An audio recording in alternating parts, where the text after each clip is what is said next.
If we think about the least controversial opinion someone could have, the most safe possible take you can come up with, these days it would be that Ubisoft suck, that no one likes them, that they have zero real fans at this point, that they don't have friends, they have acquaintances, basically people who only buy their games because they feel comfortable, familiar, even better if they're massively discounted. Ubisoft are basically the opposite of Nintendo. Their games go on mass sale quicker than basically anyone else. And they've lived this way for years, where it just felt like they released new games in their big flashy IPs every year, pretty much, whether it's Assassin's Creed, Far Cry, Watch Dogs, Tom Clancy, for a while and things as well. And they seem to do quite well commercially, which was always puzzling for, I guess, more engaged gamers, more nerdy gamers who look into games media and watch videos and things like that. It was always puzzling how Ubisoft games could do so well, given it was difficult to find actual fans. Everyone sort of acknowledged, hey, over time, we're far beyond the days of Splinter Cell, Rayman and so on, when Ubisoft had creativity. They've just been releasing basically mediocre for ages. But it seems they're doing well. The line keeps going up. They're growing and growing, tens of thousands of employees. It's all going so well. But it's finally fallen off a cliff. And we've known this for a while. They haven't been doing so well.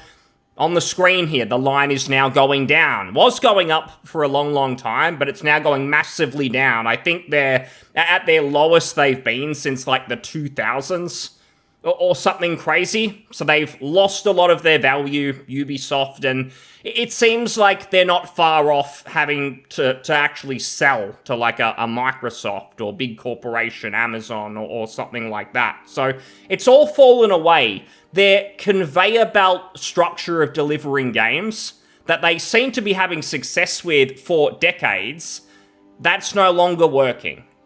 Releasing all these samey games, Assassin's Creed, Far Cry, and so on, they did it for years, but now that doesn't work. And that's what I've really been thinking about, because again, people have known for a while, I mean, all the dud releases from last year, Skull and Bones, there's all the controversy around the new Assassin's Creed, Shadows, looks awful. Most people are saying, hey, you're too late.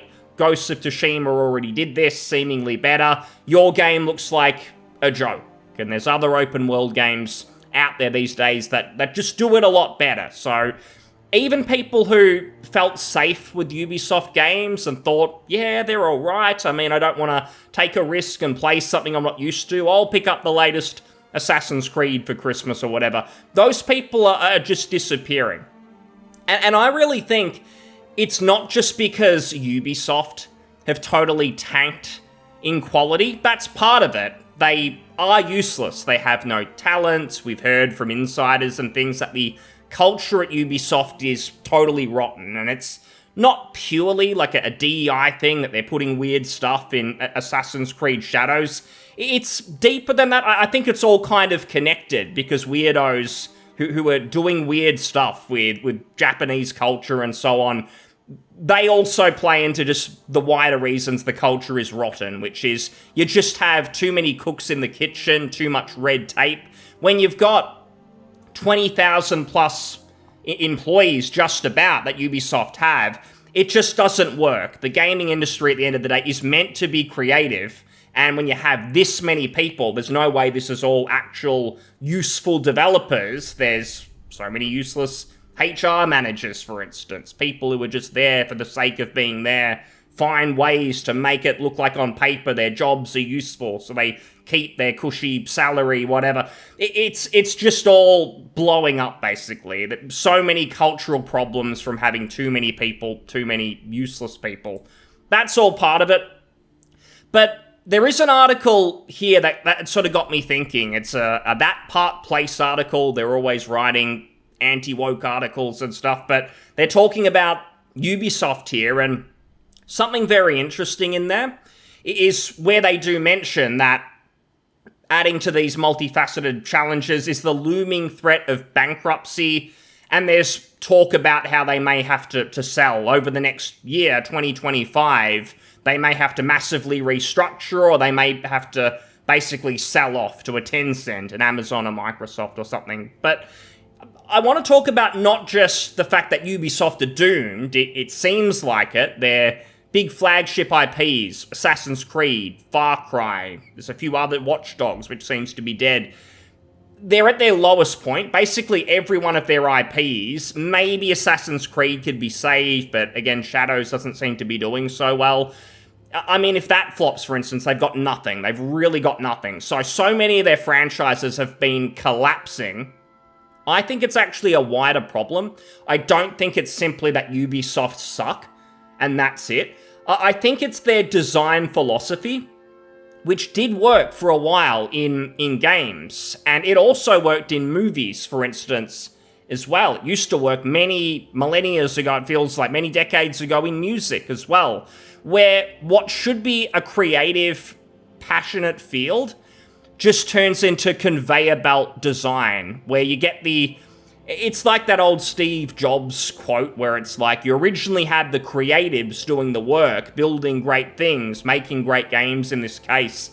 But eventually, once it becomes so commercial and there's so much money in it, the sales and marketing people come in, the creativity gets zapped out, and they just try and min-max the amount of money that they can get out of this until it's all dead, basically, until they squeeze the sponge to the point there's nothing left. And that's what's kind of happened with Ubisoft. It's happened with a lot of other games companies as well. They're maybe not all close to closing shop, basically, having to sell. But the conveyor belt design era doesn't work anymore. And what I mean by that is when back in, I think it was the late 2000s, Assassin's Creed 2, basically, is Ubisoft struck gold at the time. Or that's what they thought anyway.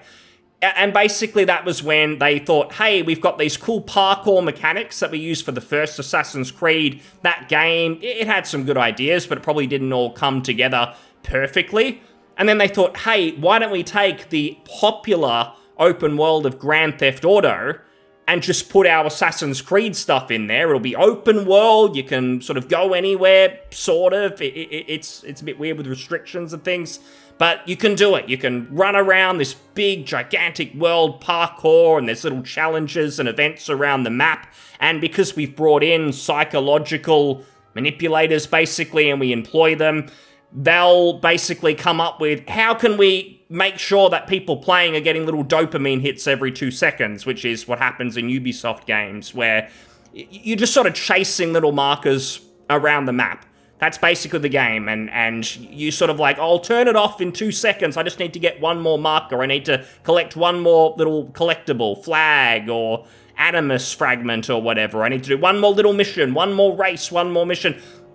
That was essentially the Ubisoft structure that started with Assassin's Creed 2, maybe started in a good place, but over the years, every one of their games followed the exact same formula. And I don't think it was just because they felt that was their strength, that they felt they were good at that.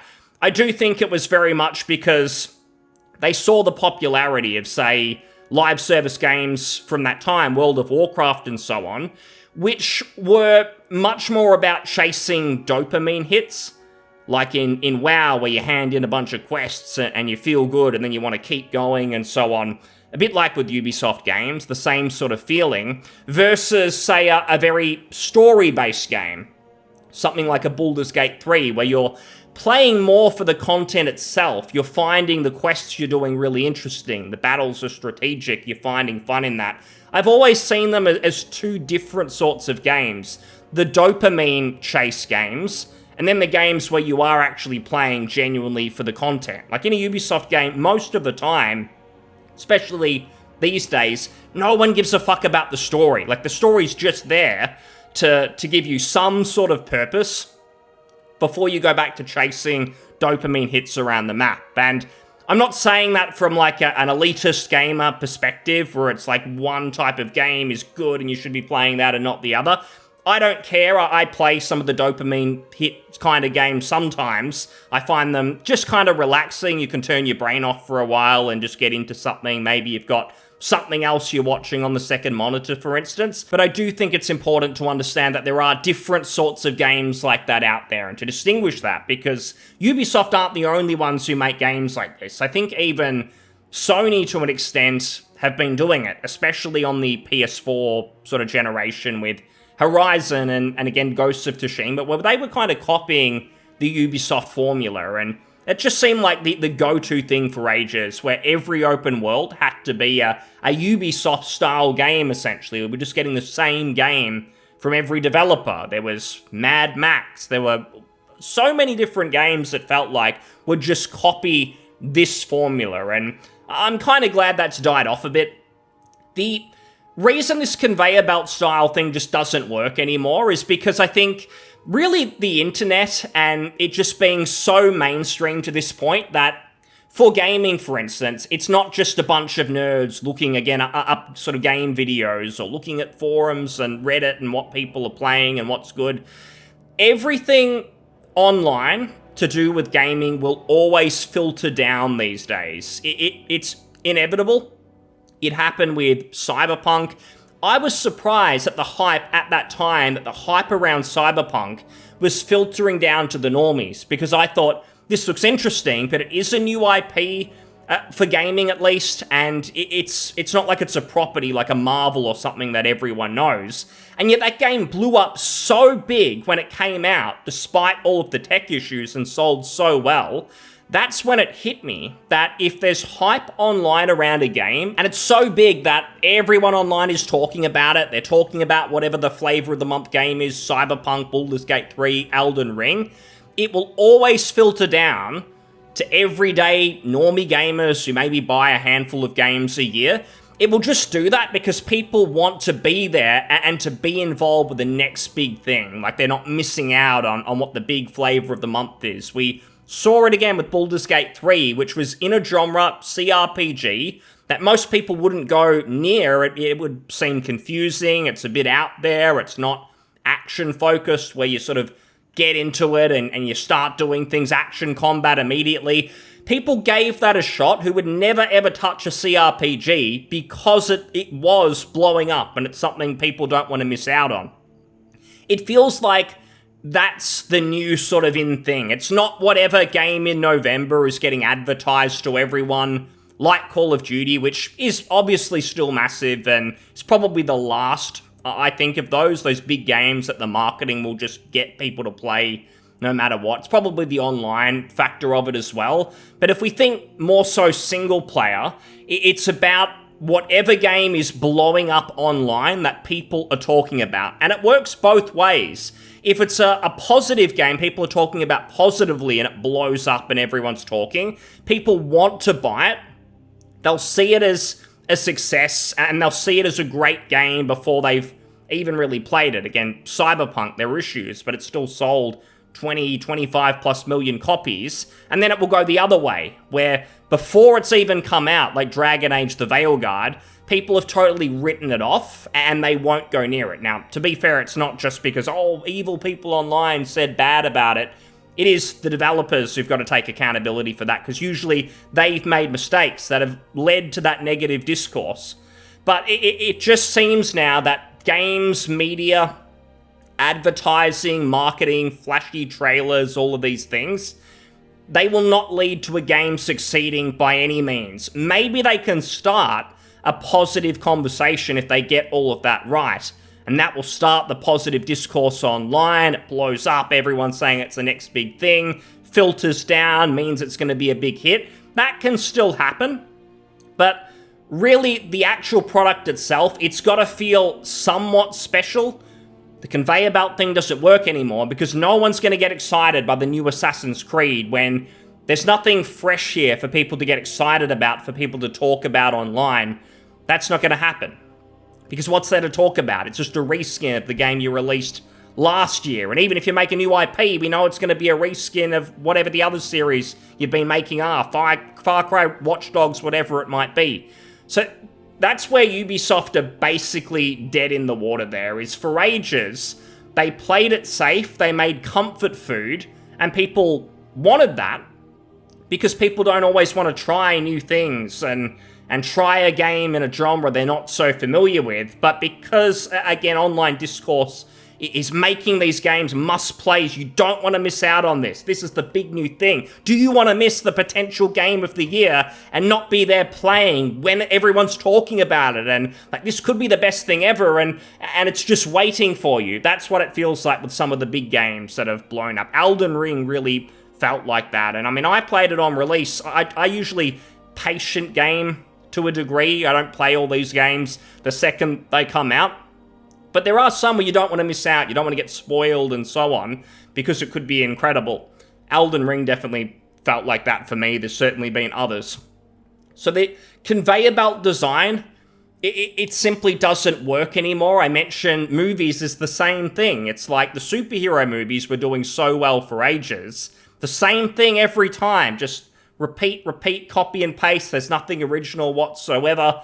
It's like all these streaming service TV shows that were just releasing crap after crap product. And it always felt like you get a new TV show, they use all the budget for the first episode, the rest sucks. It's again comfort food, easy watching, but nothing's actually good. Worked for a while, but now it's not working so well. A lot of the subscription service TV stuff isn't doing very well either. Mention music. You go back to when music was maybe more popular, and you just had these commercial bands, especially in the 80s. So I enjoy a lot of music from the 80s. And there was a lot of, say, rock bands back then where you had the big ones, but then you had all these copycat ones that would release all the same sort of stuff. And that worked for a while. Eventually the market got saturated, and it all blew up. Like, you go back to the hair metal from the 80s into grunge. Eventually it gets oversaturated and no one's interested anymore. That's basically what Ubisoft is. It's like hair metal from the 80s. Everyone's had enough. We've had too much of this. We're sick of it. It's the same thing. We see through it now. They're not even really games anymore where you're immersed in a world, because you open the UI and it's like, this just feels like a product. This doesn't feel like a game. And really that's it, I think. It's just the era of conveyor belt games. It's over. I don't think Ubisoft are going to have mass success with any of these games again. Assassin's Creed, Far Cry, maybe Shadows will do okay. But I think they've definitely peaked with it. And I think it's only really downhill from here. Maybe they restructure, recover to an extent. But I do think they need a new direction. Some people will say good. I hope they close. I hope everyone gets fired. I get it, because some of the people who work at Ubisoft, clearly agenda-driven, don't like their audience. We see this all the time. But I'd honestly prefer if they restructured, got a lot smaller, and they just focused on what they used to be good at, the IPs that are actually still respected to a degree. Like, again, Splinter Cell, Rayman, I think even the Mario and Rabbids games on Switch are actually enjoyable. They have some passion there. Prince of Persia, potentially as well. But they've got to restructure, get rid of most of these employees. There'll be people who say, no, you're saying people should lose their jobs. It's not really that. It's to save the business and maybe save some jobs. You probably need to get rid of a lot of people who are just dead weight. You need to bring in people who actually know what they're doing. That's going to be hard. Who wants to work at Ubisoft? Who's going to trust that they're actually going to go in a decent direction? But they need to try it. They've got to get back to creativity. They've got to make something that people are willing to get excited about, that they see some gameplay and it blows up online. People are talking about it in a positive light. People don't mind a redemption story. They'll give something a chance if, in their interest, it could be fun. It could be worth playing. But until they do that, until there is mass change, they realize that the factory just product, get this out, copy and paste from last year. Our spreadsheets say that this is going to work. Our metrics say it's going to work. So we've got to do it. Don't listen to the players and what they're saying. Listen to the data from 3 years ago on our last game. Unless they scrap that mindset, just get back to creativity. Make something people are interested in. This line's going to keep going down until it doesn't exist anymore. This company is gone, or they're sold to Tencent, and who knows what's going to happen with the IPs. That's really going to be it. But we'll leave it there. Thanks for listening. I'll see you on the next one. Cheers.